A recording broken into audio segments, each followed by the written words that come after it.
It was a rainy afternoon when I first saw the true fear in Adana's eyes.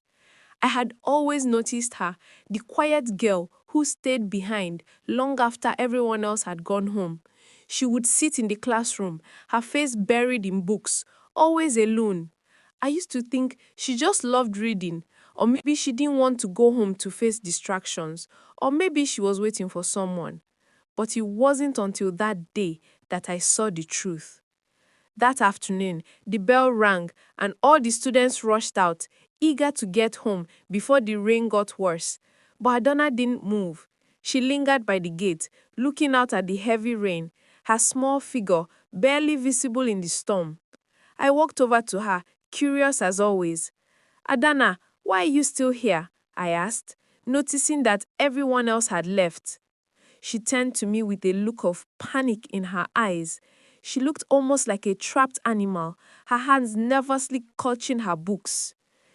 Please don't lock the gate yet, she said quietly, her voice shaking. I frowned. But Adana, aren't you going home? She shook her head, and I could see the fear on her face. I don't want to go home. Please, I just want to stay here a little longer. I stood there for a moment, unsure of what to say. My mind raced with questions. Why didn't she want to go home? Was she waiting for someone? Was she afraid of something? Why don't you want to go home, Adana? I asked softly, trying to keep my voice calm. She looked down at the ground, and for the first time, I saw tears well up in her eyes. She opened her mouth as though to speak, but then she closed it again. I could see she was struggling. After a long pause, she whispered, her voice barely audible. It's, it's not safe. My heart dropped. Not safe? What do you mean? She didn't answer right away. She just stood there, shaking, her eyes filled with terror. I could feel the weight of her fear hanging in the air. I gently took her hand and led her to a quiet corner of the schoolyard, away from the other teachers and students who were preparing to leave. I didn't know what was going on, but I knew something was terribly wrong. Adana, you can tell me, I said, my voice soft but firm. What's going on? Why are you scared to go home? For a moment, she just looked at me, her eyes filled with confusion and pain. And then she broke down. I don't want to go back there, she sobbed, her small body trembling as she shared the truth. They hurt me. They hurt me so much. My stomach twisted as I realized what she was saying. Adana wasn't just being dramatic. She wasn't just avoiding going home because of some minor issue. She was terrified of her own family. Her aunt and uncle, the people who had taken her in after her parents died, were hurting her. Her words crashed into me like a wave, and I struggled to process them. How could anyone, let alone family, do this to a child? I wanted to hold her, to tell her everything would be okay, but I knew I couldn't promise that yet. Who hurt you, Adana? I asked, gently, my heart breaking for her. My aunt and uncle, she whispered, barely able to speak through her tears. They hit me when I do something wrong, sometimes even when I don't do anything. They get angry and they beat me. I gasped. I had suspected something, but hearing her speak the words made it real. My mind raced. I couldn't believe this was happening in my school, in my community. How had we missed this? How had no one noticed? Adana continued to cry, her small body trembling as she shared the truth. They use sticks, belts, sometimes they use iron rods. They hurt me so much. I don't want to go back. I want to stay here. I'm safe here. I wanted to promise her that she was safe, but I knew the truth. She wasn't safe at all. Not yet. Not as long as she was living with those monsters. I held her tightly, trying to offer comfort, but my mind was already racing. I had to do something. I couldn't let this go on. But where would I start? What could I do? I had seen the signs, but this was far worse than I could have imagined. I looked at her once more, my heart aching for this little girl who had been so strong, hiding her pain behind her quiet demeanor. I am going to help you, Adana, I said, my voice filled with determination. You won't have to go back there, not if I can help it. And that was the beginning of a journey I never expected to take. A journey to protect a child who had been left to suffer in silence for so long. The next day, I couldn't stop thinking about Adana. Her words echoed in my mind, the terror in her eyes replaying in my head over and over. I had never seen a child so broken, so full of fear. It wasn't enough that she had already lost her parents, but now she was being hurt by the people who were supposed to care for her. I didn't know how or where to start, but I knew I couldn't just sit by and let this go on. That afternoon, I watched her from my office window. She was walking across the schoolyard, but there was something different about her. Her shoulders were hunched, as if she was trying to shrink into herself. She was trying so hard to act normal, but I could see the sadness in her eyes, the weight she carried with every step. She was hiding it, but I could see it. I couldn't wait any longer. I needed to do something. I asked one of the other teachers, Mrs. Noachuku, to keep an eye on the students while I spoke to Adana. I didn't want to force her to talk again, but I knew we couldn't let this go unnoticed.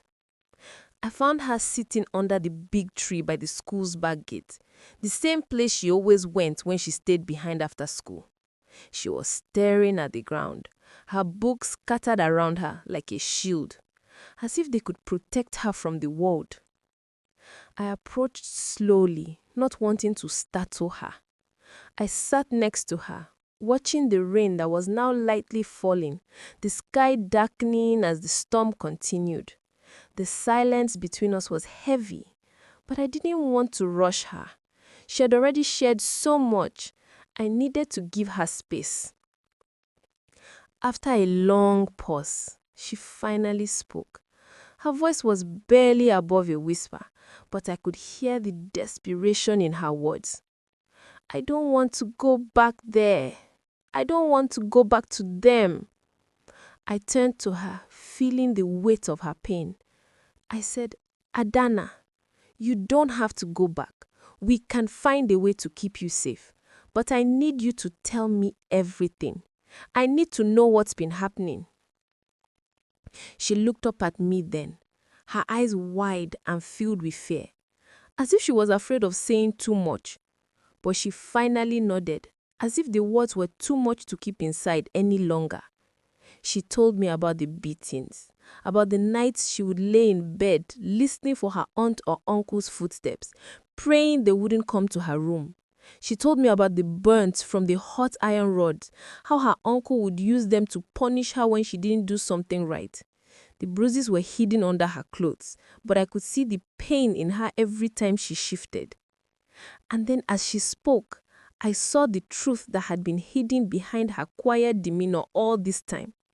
She wasn't just staying after school because she loved to read or because she was waiting for someone.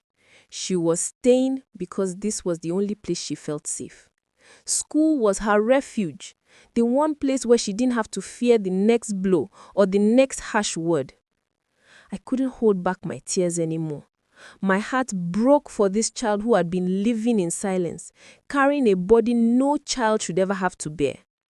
I took her hand in mine, squeezing it gently. Adana, I promise you we're going to help you. We're going to make sure you don't have to go back there. But as I spoke those words, a wave of doubt washed over me. How could I help her? What would happen next? Her aunt and uncle had power over her. They were her guardians. Would anyone believe her? Would they listen? I knew I had to act fast. I couldn't let her go back there.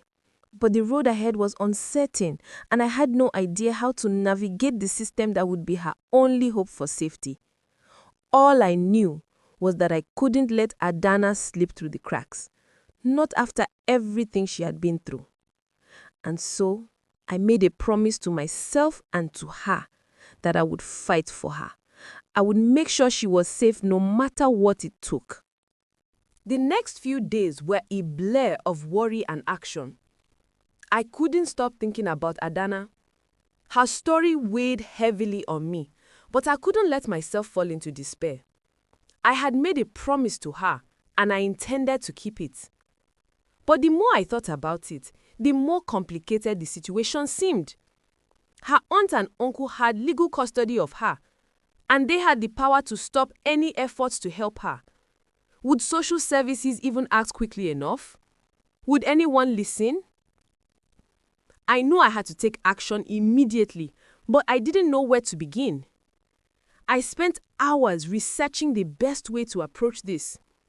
I spoke to a lawyer friend of mine who advised me to gather all the evidence I could and then contact the authorities. The problem was, Adana had no formal documentation of the abuse. There were no medical records to prove the injuries, no police reports to back up her claims. It was going to be her word against her guardians, and I wasn't sure if that would be enough. I decided to start with the small things. I reached out to the school nurse and asked her to discreetly check Adana for any physical marks. I didn't want to alarm her, but I needed to know if there were any signs of injury that could be used as proof. The nurse called me later that day. She had found bruises on her back, faint marks that looked like they had been caused by something harsh, maybe a stick or a belt. There was also a scar, a burn mark on her forearm, though she had clearly tried to hide it. The nurse agreed to document everything carefully, and I knew this was a start. But we needed more. We needed Adana to be brave enough to speak to someone outside the school, someone who could officially help her. But what if she wasn't ready? What if she was too scared to trust anyone else? I knew that the hardest part of this fight wasn't going to be getting the authorities involved. It was going to be convincing Adana that she had a right to be safe, that she didn't have to go back to that house. Every day I saw her in class, sitting quietly, as though she was still carrying the weight of the world on her small shoulders. She didn't speak much, but every time our eyes met, I saw the fear there. I knew that even though she was physically safe at school, she was still being held prisoner by the fear that haunted her at home. I couldn't keep her in the dark any longer. After class one afternoon, I sat down with her in the teacher's lounge. This time, I could see the hesitation in her eyes. She was afraid. Afraid of what would happen if she spoke the truth too loudly. But I wasn't about to back down. Adana, I need you to trust me, I said gently, looking straight into her eyes. I know you are scared, but you don't have to go through this alone. There are people who will help you. But you have to tell your story. You have to tell someone who can stop this from happening. Her lip trembled, and I could see the battle inside her. She looked down, her hands twisting nervously in her lap. What if they don't believe me? She whispered. They will believe you, and you will be safe. For a long moment, she said nothing. But then finally, she nodded. The weight in her eyes seemed to lift a little. It wasn't much, but it was enough to make me believe that maybe, just maybe, we could do this. I took a deep breath and stood up, offering her a hand. Come with me. Let's make sure you are safe. Let's start the process and we will take it one step at a time. Adana hesitated, but she took my hand. I knew it wasn't going to be easy, but I also knew we had no choice. The fight had just begun, and I was determined to see it through, no matter what. The next morning, I made the call to the police. The officer on the other end was kind but firm, assuring me that they would investigate the matter. However, as soon as I hung up, I felt the weight of uncertainty bearing down on me. What if the system failed? What if nothing came of this? The thought kept me awake all night, but I pushed it aside. I had promised Adana I would help her, and I wasn't about to back down. That afternoon, Adana arrived at school, her face more withdrawn than usual. She seemed distant, even more quiet than she had been before. I could see the worry in her eyes, the fear of what was coming next. She had been brave yesterday, but today she looked like she was doubting her decision. She sat in class, eyes glued to the desk, her shoulders stiff as though she was bracing for something. The school day went on, but I couldn't shake the feeling that something wasn't right. During break, I noticed Adana sitting alone on the benches outside. I walked over to her, my heart heavy with concern. Adana looked up when I sat beside her, but she quickly looked away, her hands twisting together. I spoke to the police today, I said, trying to sound reassuring. They're going to start an investigation and they are going to help you. She didn't respond, but I could see the way her body tightened, her fingers digging into her palms. Adana, I said, my voice soft but firm. This is the hardest part, but you are not alone anymore. They are going to help you. She still didn't speak, and for a long time we just sat there in silence, the rain beginning to fall gently again. Then in a voice barely above a whisper, she spoke. I'm scared, she said, her voice trembling. What if they make me go back? What if they hurt me again? Her words hit me like a punch. I wanted to tell her everything would be okay, that the police would protect her, but I couldn't make promises I wasn't sure I could keep. Instead, I took her hand, holding it firmly. I know you are scared, Adana, but you have to remember that you are doing the right thing. You are not in this alone. You have people who care about you, and we are going to make sure you are safe. Adana finally looked up at me, her eyes full of doubt, but also a glimmer of hope. Do you think they will really believe me? I nodded. Yes, I do. It wasn't much, but it was enough for her to stand up, wiping away the tears that had quietly fallen down her cheeks. We walked together back into the school, and though the storm still raged outside, I knew we were moving towards something better. The storm inside her heart wasn't over, but it had started to calm. That evening, I received a call from the police. They had interviewed Adana's aunt and uncle, and they had also spoken to a few of her classmates who had noticed the bruises on her arms and back. The evidence was starting to add up. The investigation would take time, but they had taken immediate action. Adana would be safe for now. I could feel the weight lifting off my shoulders as I hung up the phone. We weren't there yet, but we were finally making progress. Adana's life was about to change, and she would no longer be at the mercy of those who had hurt her. The next day, Adana walked into school with her head held a little higher. She wasn't smiling, but there was something in her step, something that said she wasn't carrying the same burden anymore. She looked at me once, her eyes filled with gratitude, and for the first time in a long time, I saw a flicker of hope in her. We were on the right path. There was still a long road ahead, but it wasn't the road Adana had been walking alone for so long. She had a future now, and it was filled with possibility. Weeks passed, and the tension around Adana began to lift, but there was still so much to be done. The investigation had progressed, and the police had gathered enough evidence to charge her aunt and uncle. Adana had been placed in a safe house for the time being, and her safety was no longer in question. But the emotional scars she carried were much harder to erase. The first time I saw her after the move, she was different. The shell of fear that had surrounded her for so long was still there, but it wasn't as heavy. Adana was learning to trust again, but it was a slow process.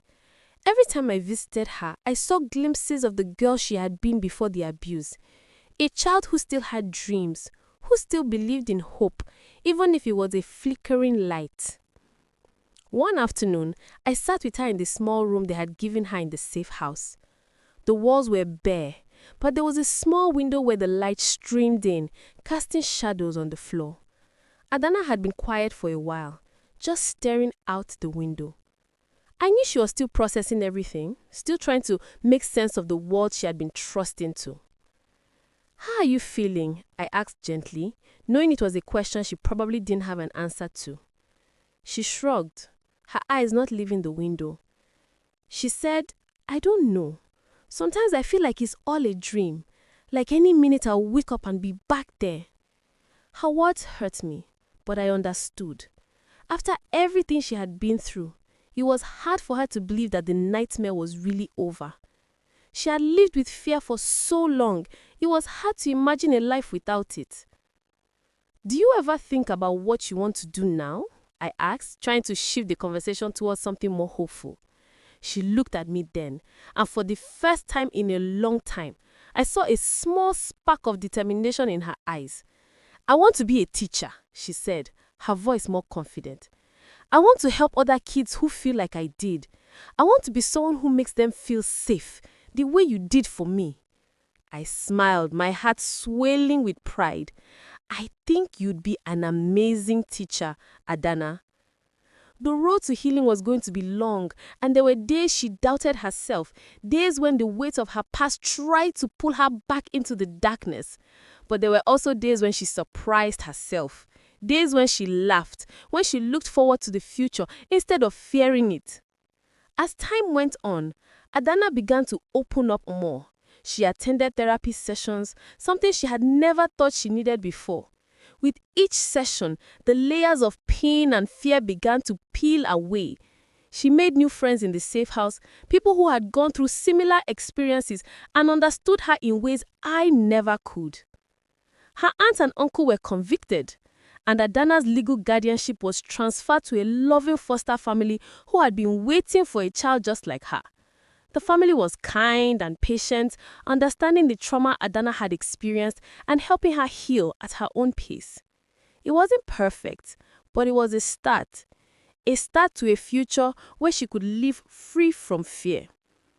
On the day Adana was officially placed in her new home, I stood with her in the schoolyard watching her interact with the other children. She seemed lighter, freer. I knew she wasn't fully healed, but she had taken the first real steps towards a future that was hers to shape. You did it, Adana, I said quietly, feeling a lump rise in my throat. She turned to me, and for the first time in what felt like forever, she smiled, a real smile. Thank you, Mrs. Okafor. I don't know what would have happened if you hadn't believed me. I believed in you because you are strong. You always have been. As she walked towards her new family, I watched her go with a sense of pride. Adana had survived the unimaginable, and now she was moving forward. She was no longer the girl who stayed behind after school, trapped in fear. She was a girl with a future that she had earned through her strength and courage. And as I turned to leave, I knew one thing for sure: Adana was going to be just fine.